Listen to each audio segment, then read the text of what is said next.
Look, I gotta be honest with you guys, and the truth is, Spiral Remastered is just flat out boring, and I want to get this video out there before people start wasting their money on this set, because I don't think they'll get the same value that they expect out of this. But I'm the Patchwork Commander, I make weekly videos every single Friday, and like I said, I'm still gonna do my weekly video.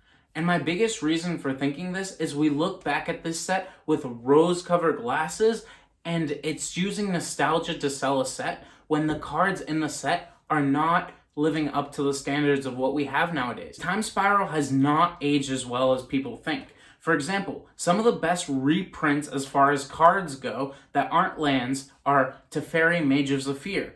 And this is just strictly worse than 3 mana Teferi just because of the mana cost. And then we also have Gauntlet of Power, which isn't even the best mana doubler. This card sits at over $10 because it just has not been reprinted. And that doesn't mean it needs a reprint right away. And I think this is a big issue with Wizards of the Coast, is that they give us a bunch of cards that just have been reprinted once and expect these to be chase cards. Another card like this is Karavik the Merciless. This is over $10, but it just never got reprinted. These are all examples of cards that Wizards just put out there just because they're expensive. But honestly, these cards are not worth the $10 price tag that they have. And a lot of the times, the newer cards, for example, I think Keldheim as a set has just so many more powerful cards in general that see way more play and that are way more interesting. Like, would you rather have a Gauntlet of Power or would you rather have a Vorniclex? Would you rather have a Teferi or would you rather have a Turgid? And my second biggest reason is it's just not delivering on valuable reprints. I can probably name on my hand the number of reprints in the set that are actually good. For example, we've got Damnation, which is really good reprint. It needs to see that reprint. But the issue is, it's at Mythic. So there's not going to be that many more copies pushed into the market. So that means this is still going to be over $30. Thanks again, Wizards of the Coast. Then we got Vesuva, a $50 card. Where is it at? Okay, it's at Mythic again. And then we've got Pact of Negation. These are all cards that I think are great reprints because they go in so many decks. For example, cards like Sliver Legion are just expensive because they haven't seen the reprint. And that's the issue. Most of these cards, like I said before, just have not seen the reprint, and that's why they're as valuable as they are. I wish we had more cards that actually delivered on making card prices low. Too many cards have been upshifted and really do not help the market.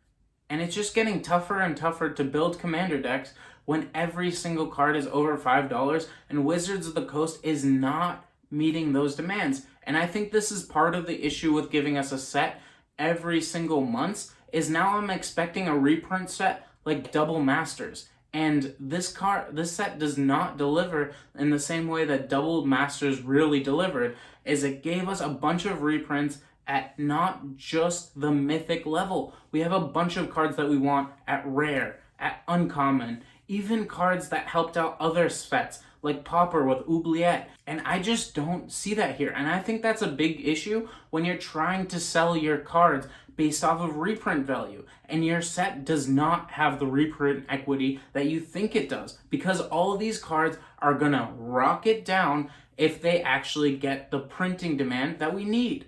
And going back to the other issue is they have upshifted so many cards, and the problem with this upshifting is that they put so many mythic slots dedicated to cards that barely have any value. For example, all these suspend cards like Restore Balance, and we even got terrible cards like Krovax as a mythic rare.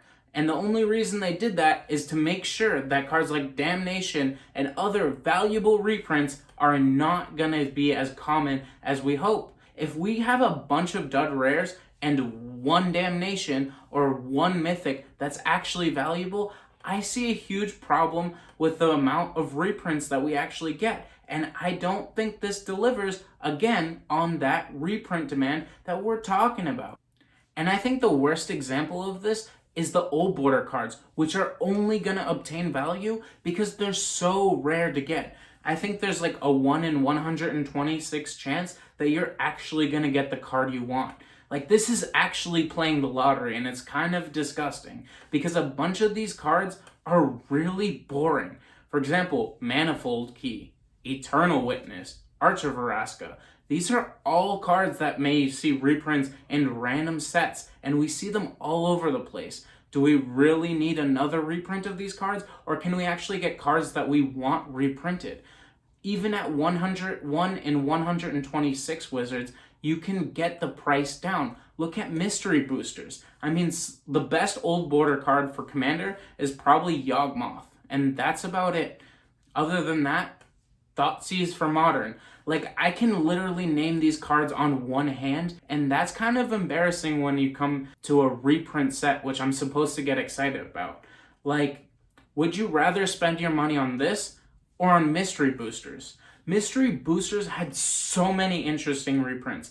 I've literally seen people build a commander deck based solely on mystery boosters because it's got so many cool cards, and it's one of the best sets I ever drafted, and it was right before the pandemic when I got to play with everyone. And comparing to this set, I'm just not excited about it because we've got actually good sets. I would rather get 2 copies of Commander Legends, which you can get for the same price. Commander Legends, you literally can build your own Commander deck based off of this, and it's got great cards for Legacy.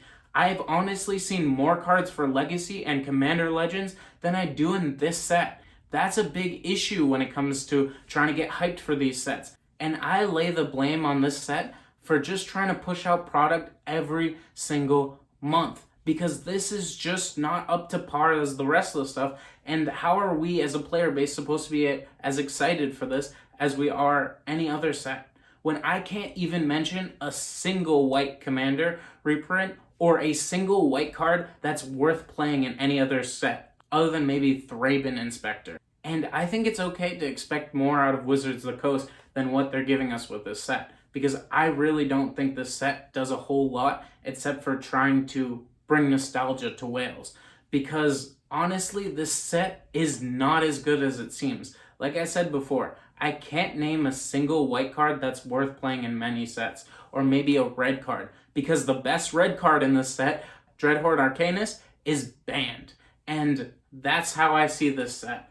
I'm gonna be honest with you guys, I'm sorry for putting you in a bad mood, but I just want to get this out there before people start buying this set, because I want people to take a critical look at the set before they start buying it. Because this is not up to par with other sets that we have, and I think that's okay to mention to Wizards of the Coast, because I'm a consumer of the product, so I should be able to display my opinion.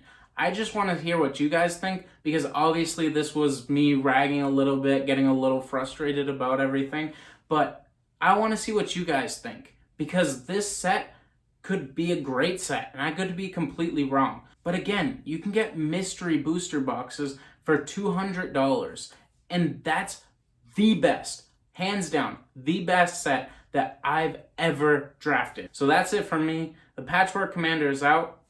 Have a good day, guys. Please think critically.